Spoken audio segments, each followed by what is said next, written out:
Ray Breslin, a consultant for the Federal Bureau of Prisons, is a man who adopts a false identity and ends up in a federal penitentiary in Colorado. He is attacked by white supremacists and is eventually taken to a cramped isolation cell. He secretly applies a plastic sheet to the keypad to access his cell, leaving his fingerprints on the film. A pretty woman triggers a firebomb, and Ray escapes the prison.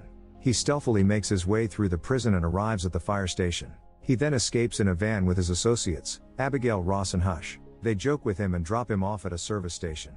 Ray is eventually rescued by a highway patrolman, who recognizes his prison jumpsuit and helps him escape.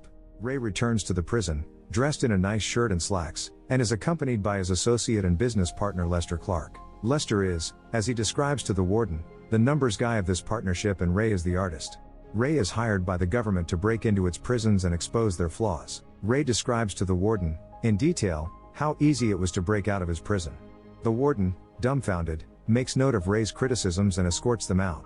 In Los Angeles, Breslin and Clark Consultants is a profitable security company with a team of talented individuals, including Ray, Abigail, and Hush. Ray is summoned to the conference room by Lester, where he is given a unique job proposal by CIA Representative Jessica Miller. The CIA has created a new prison whose location and functions are beyond top secret, but they promise to double Ray's $2.5 million fee if he can successfully escape. Abigail and Hutch are reluctant to accept the job, but Lester convinces Ray that a $5 million payday is worth his trouble. Ray, Abigail, and Hush rent a room at a Bourbon Street hotel and count the minutes until the pickup time. They are uneasy about the ramifications of the mission, but Ray agrees to wear a tracking device and be injected with a microscopic tracking chip in his arm. Ray is tased and thrown into a black van, where armed militia types pull guns on him and wave an electronic wand over his body. They dig the tracking device out of his arm, stick a syringe in his neck, and he passes out. Back at the Bourbon Street Hotel, Ray's tracking marker disappears from the team's laptop, and his location is officially unknown. Ray wakes up in a very groggy state in the back of a helicopter, where he witnesses the lead militia guard, Drake, stab another inmate in the stomach before throwing him out of the helicopter's open door. Ray wakes up in his prison cell, which is worse than he thought. His prison cell is a plexiglass cube hanging 20 feet in the air along with dozens of other similar cubes. The guards wear black masks and identical jumpsuits to conceal their identities, and they brutally beat any prisoner who disobeys them. Ray learns a lot on his first day in the prison, which appears to be not exactly made up of lawbreakers. Many of its residents made enemies on the outside, who paid Hobbs and his organization millions of dollars to incarcerate them. One of the first prisoners Portos meets is German-born Emil Rottmeyer, an aged associate of the infamous European financier Mannheim. Rottmeyer is eager to associate himself with Portos and tells him that he is known to be a favor guy in the prison. Portos/Ray, only eager to escape, tells Rottmeyer that he needs to see solitary confinement. Rottmeyer volunteers to procure a flat, circular metal disc for him. He asks to speak with Hobbs, who is eager to speak with Rottmeyer because his sole knowledge of Mannheim's whereabouts would mean a big payday for Hobbs. Hobbs, enraged, orders his men to beat Rottmeyer, who falls to the floor and steals a metal drain cover. He's escorted out of Hobbs' office and taken back to Genpop. Rottmeyer gives Ray the metal disc and asks him what to do next. Ray explains that he will use his prison-issue toothpaste to super polish the metal disc and make it as reflective as possible. He will need to get back into his isolation box and use the reflective disc to superheat and dislodge the screws. In the story, Rottmeyer and Ray are sent to an isolation facility where they are forced to live in a box. They are caught in a brawl between white supremacists and Muslims, with Ray and Rottmeyer being trapped in the middle. Once everyone is back in the heat boxes, Ray starts working on the rivets while hiding what he's doing with his own body. It's very hard to work because of the heat and his hands start bleeding, so whenever he makes too much noise, Emil hides it by yelling his pain. Eventually Ray manages to remove all the rivets and covers the security camera with the bread before knocking on the wall to give Emil a signal. At that moment, Emil begins to cry and yell like crazy in German, getting all the guards' attention on him. Ray uses the chance to finally open the hatch and begins going down a ladder until he lands on a corridor. The door is locked, so he decides to use some pipes to start climbing up, only to accidentally tear off some electrical cables and break a few pipes in the process. Ray just keeps going until he finds another hatch, which he opens to find the shocking truth. This prison is inside an oil tanker ship in the middle of the ocean. Suddenly he notices some guards nearby, so he quickly hides and goes back into the hatch to climb down. The leaking water pushes him away and he ends up falling, but the corridor is getting flooded so he lands safely in the water. As the boxes slowly get flooded too, an alarm starts ringing and the guards rush to take the prisoners out of isolation. Ray swims as fast as he can and after lots of effort to go against the water pressure on the stairs, he returns to his box right before the guards come for him. Meanwhile, Abigail and Hush inform Lester that Jessica's payment has been frozen, but Lester tells them he's already talked to her and everything is going well. After the water is taken care of, Hobbs finds the rivets in Ray's box and starts getting suspicious. He makes a call that reveals Lester has been in contact with him all along, and Lester tells Hobbs Ray's real identity. Lester asks him to keep Ray forever and then asks Hobbs for information on Mannheim because banks all over the world want his head. Hobbs explains Emil may be working with Ray, so Lester gives him permission to break Ray too. Later in the evening, Ray is trying to sleep but a guard keeps tapping on his wall to keep him awake, and he beats him up in the morning as a wake-up call. This starts happening every day, and Ray's body begins getting so weak that he can barely move. Ray ends up sharing his story. He used to be a prosecutor, and a criminal he sent to jail one day escaped to kill his family for revenge. The drawing Ray is making is the last memory of his kid. Since then he makes sure criminals won't escape ever again. For the next few days, Ray studies the guard's routine to find any useful habits. Starting day during lunch, Emil discreetly stabs Ray, who is taken to Kyrie's office for stitches. Ray suddenly pretends he's in great pain and falls, using the chance to steal a few things from a tray. He also reminds Kyrie of his oath, but the doctor still ignores his questions. When Ray returns to the common area, Emil gives him a pen and a prisoner's glasses.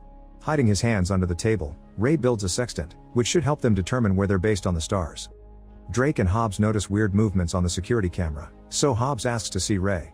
Fortunately, he hides the tool before he's dragged away to a new section, where Hobbs tells him he knows his identity and admits he used his book to design this facility. Hobbs is ready to leave him there forever, so Ray lies and says he can get information on Mannheim from Emil. Then Ray is sent back to the common area and tells Emil of the new plan. Later, while Ray is giving a bunch of fake information to Hobbs, Emil approaches Javed and gives him the sextant, promising to help him escape too if he helps them. Afterward, Javed contacts Hobbs and tells him the others are planning to escape, so Hobbs agrees to buy his information by letting him pray in open air as his beliefs demand. This is all part of the plan, and that night in his new cell, Javed uses the sextant to get the coordinates of their location. The next day over lunch, Javed gives his notes to Ray, who puts it together with things like the weather he felt when he was out, the date mentioned by a newbie, and the direction the water goes down in the toilet to conclude they're near the coast of Morocco. Next, Ray swallows some clothing powder to get sick and be sent to Kyrie's office, where he tells the doctor to go to Hobbs' office and read a passage on a particular page in a certain book. After some hesitation, Kyrie checks the book and finds the Hippocratic Oath. The next day, Kyrie asks the guards to bring Ray to his office for a checkup. He wonders how Kyrie knew the exact page, and Ray explains he wrote it, which confirms his identity and finally convinces Kyrie to help. As part of the plan, Javed also meets with Hobbs and tells him about the incoming escape, so Hobbs rushes to check the cameras and notices Ray tapping on his cell wall. Recognizing Morse code, they discover a message about a plan to riot in Block C during transfer. Meanwhile, Kyrie is sending a coded email to request help. After most of the guards are sent to Block C, Javed starts a riot in the common area, which soon becomes absolute chaos. As Hobbs tries to make his men change areas quickly, Ray, Emil, and Javed rush to knock down the few guards around them and steal their weapons. The incoming guards start subduing the prisoners but also throw a gas bomb, allowing the trio to sneak away unnoticed. Rush upstairs and shoot a door open before Ray finds a security camera, but since the cameras are connected, Ray messes with this one to disable them all. At that moment, Hobbs activates lockdown protocol, so when the trio is about to get out, they find the exit locked. The trio starts wandering around looking for another exit, and soon they're surrounded by guards who open fire. They immediately shoot back and quickly bring down all the men, but Javed gets wounded in the process. More guards are coming, so Emil and Ray drag Javed as they run to hide behind another door. Ray realizes they were found by a motion detector, so he disables it while a furious Hobbs taunts him through the speakers. Then Ray decides he must find the engine room to shut down the power, so he gives his gun to Javed and tells him and Emil to take the stairs. After Ray leaves, Javed admits he won't make it, so he takes Emil's gun too and asks him to go on without him. Soon after Emil also leaves, Javed is surrounded by guards, and he bravely makes sure to shoot all of them down before he's brought down by a hidden shooter. When Hobbs finds him, Javed says his last words to his god before he's killed. Afterward, Ray rushes to the control panel, knocks out the technician, and turns off the ship's generators.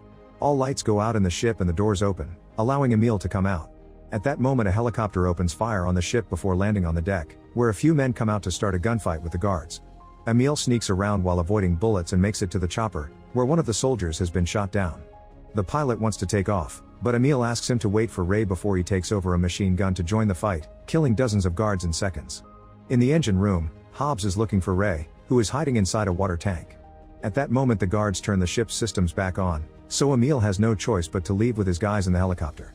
Ray's tank starts filling with water, but before he can drown, the tank automatically flushes itself and expels Ray into the ocean. He immediately swims to the surface and Emil throws a ladder down for him, But as he climbs up, Hobbs and the guards open fire on them. Emil gives Ray a gun and they both fire back until Emil gets wounded in the shoulder. Hobbs keeps missing his moving target and Ray uses the chance to shoot a bunch of oil tanks, causing a big explosion that kills Hobbs. A few hours later, the helicopter drops the duo on the Moroccan beach, where they're picked up by Jessica, who reveals that they knew if anyone could break out of Hobbs' prison, it was Ray Breslin. Monheim/Rotmeyer asks Ray if they can give him a ride, which he refuses. Ray Breslin returns to Los Angeles, where he meets Abigail, who reveals that Hobbs' illegal prison organization contacted Breslin and Clark to get infamous prison escaper out of the picture. They offered Lester a 7-figure salary with a job like Hobbs in exchange for Ray. Lester has a business meeting with the company in Miami, and hours later, Lester awakens in his car in a pitch-black room. The camera pulls out revealing that Lester and his car are trapped inside a storage container on a cargo ship similar to Hobbs. Back in Los Angeles, Ray and Abigail exchange flirtatious jokes and walk through an airport hangar to a waiting private plane. Make sure to subscribe and turn on notifications so you can watch more videos like this. Thanks for watching.